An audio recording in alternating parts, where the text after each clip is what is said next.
অনেকে আছেন যে ব্ল্যাক ম্যাজিকের কারণে কষ্টে আছেন, অনেকে আছেন দুষ্টজিনের উপদ্রবের কারণে কষ্টে আছেন, এবং এই কষ্টটা এত বেশি যে আসলে এই কষ্ট থেকে পরিত্রাণের উপায় অনেকে খুঁজে পান না। এবং অনেক সময় দেখা যায় কষ্টগুলো মাত্রাতিরিক্ত, অনেক বেশি, অনেক কষ্ট।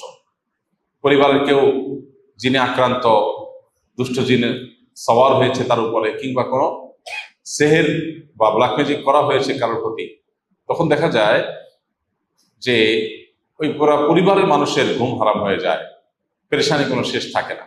সন্দেহ নাই, যদি এটা থেকে আত্মরক্ষার জন্য তিনি রুকিয়া শরঈয়া, শরিয়া সম্মত ঝাড়ফুঁক বা রুকিয়ার আশ্রয় নেন, রুকিয়ার মাধ্যমে তিনি ট্রিটমেন্টের চেষ্টা করেন, পাশাপাশি এই বিপদে তিনি সবর করেন, ধৈর্য ধারণ করেন, অবশ্যই এর জন্য তিনি বিনিময় লাভ করবেন।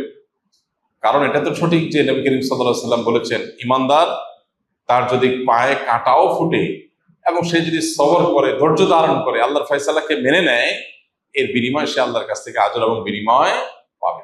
এই জন্য যদি কেউ এরকম দুষ্টজনের উপদ্রব কিংবা সেহেরের শিকার হয়ে কষ্ট পায় এবং সে সবর করে, ইনশাআল্লাহ সে আল্লাহর কাছ থেকে আজর লাভ করবে।